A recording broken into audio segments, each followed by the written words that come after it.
So hello everyone, welcome to this video. मैं विनायक। तो जैसा कि पिछली वीडियो में हमने किया था चैप्टर 1 की एक्सरसाइज 1.1 का 4th क्वेश्चन, तो इस वीडियो में हम करेंगे चैप्टर 1 की एक्सरसाइज 1.1 का 5th क्वेश्चन। सो ये जान लेते हैं कि क्वेश्चन क्या कह रहा है। क्वेश्चन ये कह रहा है, यूड इक्वल division lemma to show that the cube of any positive integer is of the form of 9m, 9m plus 1 और 9m प्लस 8। ये सेम टू सेम हमारे 4th क्वेश्चन की तरह है। उसमें हमसे पूछा था कि इक्वल डिवीजन लेमा यूज़ करने पर जो हमारा पॉजिटिव इंटीजर आता है उसका स्क्वायर हमारे इस फॉर्म में होना चाहिए। तो इस क्वेश्चन में हमें ये कहा है कि इक्वल डिवीजन लेमा यूज़ करने पर जो हमारा पॉजिटिव इंटीजर आता है उसका जो क्यूब होगा वो हमारा इसकी फॉर्म में होना चाहिए। किसकी फॉर्म में? 9m, 9m plus 1 and 9m plus 8। तो ये जान लेते हैं कि इसका सॉल्यूशन कैसे करेंगे। तो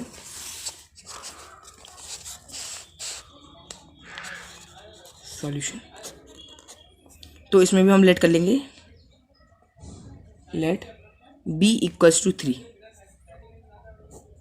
b equals to 3 by Euclid division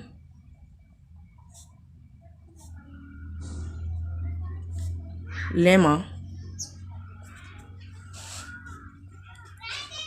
a equals to P Q plus R होता है, जिसमें r ग्रेटर देन 0 होता है और इक्वल टू 0 होता है एंड लेस देन b होता है। तो यहाँ पे हमें b की वैल्यू हमने करी है लेट 3 करी है, हमने b की वैल्यू लेट 3 करी है। तो यहाँ पे हमारा हो जाएगा b की जगह हम 3 लिख दे, कोई गलत बात नहीं है। तो फॉर्मूले के हिसाब से जो हमारा r होता है वो b से छोटा होता है, मतलब जो हमारी r की जो पॉसिबल वैल्यूज़ होंगी वो हमारे इस 3 से स्मॉलर होंगी। तो so the possible values of r is 0,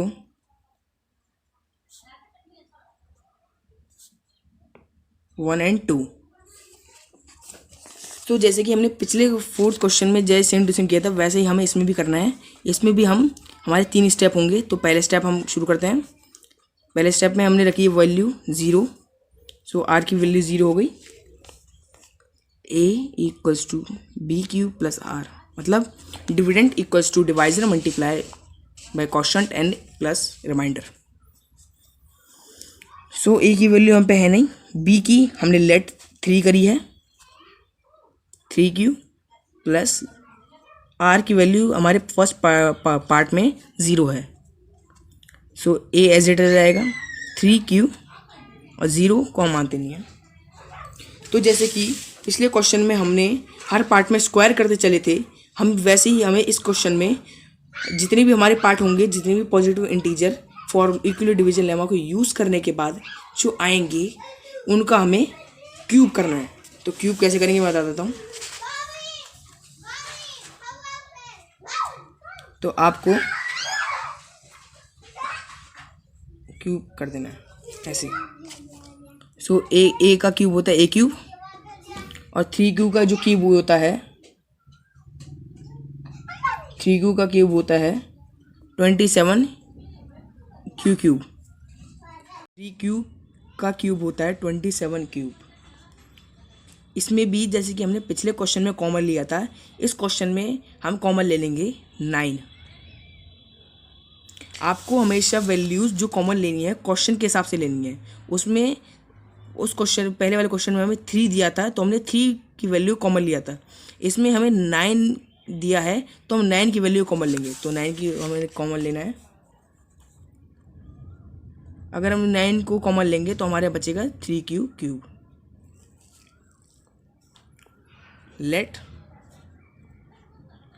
A Q equals to 9m, मतलब जो हमारी ये 3 क्यूब की वैल्यू थी इसको भी हमने m ही लेट कर लिया है। Where m equals to 3q cube. अगर हमने इसको 3q क्यूब m 3 क्यूब को हमने m लेट किया है तो हमारी जो m की वैल्यू हो जाएगी वो हो जाएगी 3q क्यूब। सो अब इसका सेकंड पार्ट करेंगे।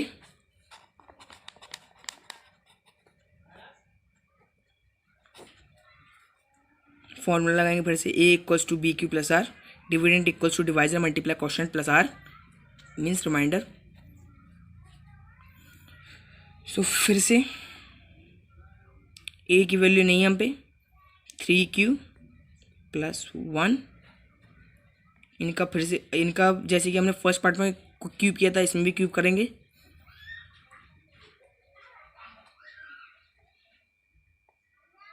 क्यूब। सो जो हमारा a होता है उसका जो क्यूब होता है वो एक हो जाएगा हमारा a cube as it is. और जो हमारा 3q प्लस 1 है, तो अगर आप अगर आपने 9th की एनसीईआरटी बुक पढ़ी होगी तो आपको पता होगा जो a प्लस बी का होल क्यूब होता है by a plus B whole cube equals to होता है हमारा फॉर्मूला होता है a cube plus 3a square B plus 3ab square plus b cube. ये फॉर्मूला थोड़ा कॉम्प्लिकेटेड है, सो यही फॉर्मूला हम इसमें पुट करेंगे। तो फॉर्मूला पुट करने के बाद हमारी वैल्यूज़ हैं 3q का क्यूब प्लस 3 इंटू 3q का square into 1 plus 3 into 3q into 1 का स्क्वायर, जैसे कि फॉर्मूला है 3ab स्क्वायर। 3 इंटू ए हमारा यहाँ पे 3q है और यहाँ पे हमारा 1 है, b है, तो यहाँ पे b का स्क्वायर हो गया प्लस b क्यूब, b हमारा है 1 तो 1 का क्यूब। ये थोड़ा लंबा हो गया है।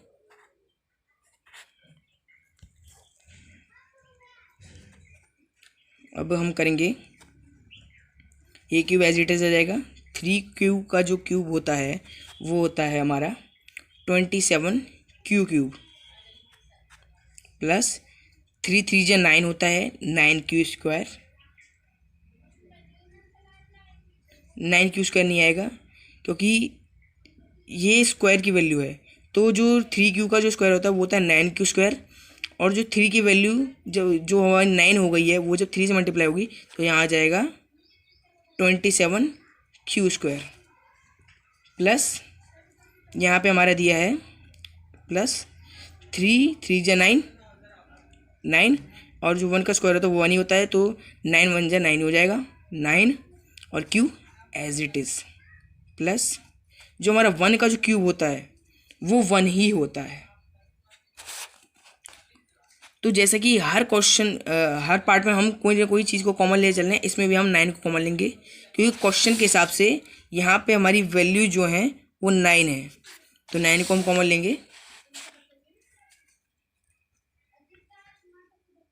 9 को हम कॉमन लेंगे तो हमारा हो जाएगा 3q cube plus 3q square plus q क्यों आया है as it is, q as it is इसलिए आया है क्योंकि यहाँ पे वैल्यू है 9, तो 9 1 जा 9 ही होता है, तो यहाँ 1 को लिखने की ज़रूरत नहीं होती, तो यहाँ पे हमारा एज इट इज़ आएगा प्लस 1 1 की वैल्यू हम बाहर कर लेंगे। सो हर क्वेश्चन की तरह मीन्स हर पार्ट की तरह let a cube equals to 9m plus 1। अब हमने ये जो हमारी जो 3q square plus 3q cube plus 3q square plus q है, इसकी जो वैल्यू है उसे हमने m लेट कर लिया है, where m equals to 3q cube plus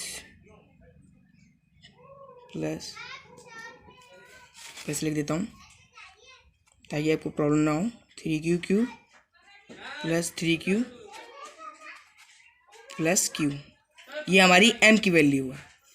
तो इसमें भी हमारा 9m+1 आ गया है। पहले वाले में हमारा 9m आ गया था।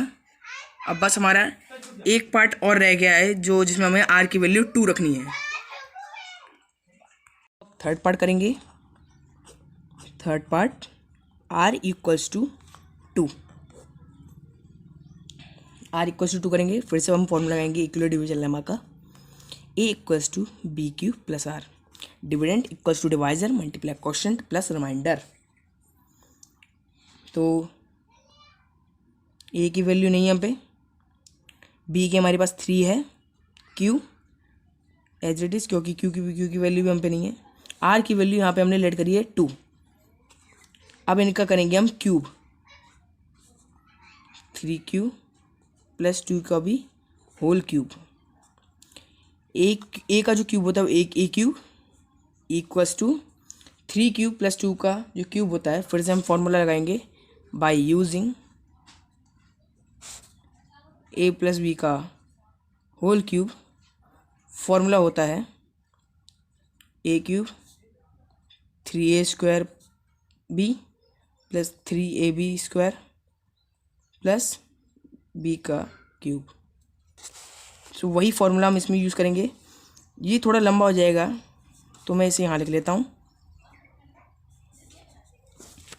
सो ये हमारा हो जाएगा 3q³ प्लस 3 इंटू 3q का square into 2 plus 3 into 3q into 2 का स्क्वायर, क्योंकि यहाँ पे 3ab² का है, यहाँ में 3a² का था तो हमने जो a की वैल्यू थी 3q उसका हमने यहाँ पे स्क्वायर कर दिया था। यहाँ में 3ab के स्क्वायर का है, मतलब b का स्क्वायर, तो b की वैल्यू थी हमारी 2, उसका हमने स्क्वायर किया है, प्लस b का क्यूब, b की वैल्यू क्या है 2, तो b का हम क्यूब कर लेंगे इक्वल्स टू, यहाँ क्यूब है इसको स्क्वायर ना समझिए, 27q³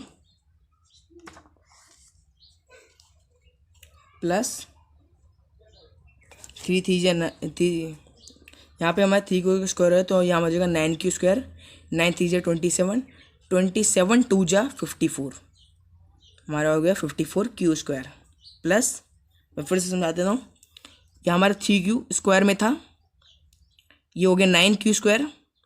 9 में जब हम 3 का मल्टीप्लाई देंगे तो हमारा हो जाएगा 27, और 27 में जब हम 2 का मल्टीप्लाई देंगे तो हो जाएगा 54, हमारा हो गया 54q²।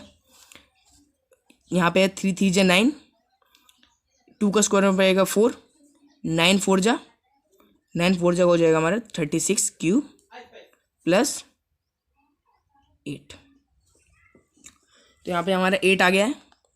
तो जैसे कि हर पार्ट में हमने 9 की वैल्यू को हमने कॉमन लिया है, इसमें हम 9 को कॉमन लेंगे, तो 9 कॉमन अगर हम लेंगे तो 27 की वैल्यू हो जाएगी हमारी 3q क्यूब, क्योंकि अगर हम 9 3 से करेंगे तो 27 आता है, प्लस यहाँ हो जाएगा हमारा 6q², क्योंकि 9 6 जा 54 होता है, प्लस यहाँ आ जाएगा 4q, क्योंकि 9 4 जा 36 होता है, प्लस 8, तो 8 हमने यहाँ बाहर ले लिया, क्योंकि तो यहाँ पे भी हम फिर से लेट करेंगे, let a³ equals to 9m plus 8 question के हिसाब से, where m equals to 3q³ plus 6q² plus 4q। हर पार्ट में हमने ब्रैकेट के अंदर की जो वैल्यू होती है उसको हमने m लेट कर लिया है ताकि हमारा आंसर आ सके। सो अब यहाँ हम लिखेंगे therefore cube of any positive integer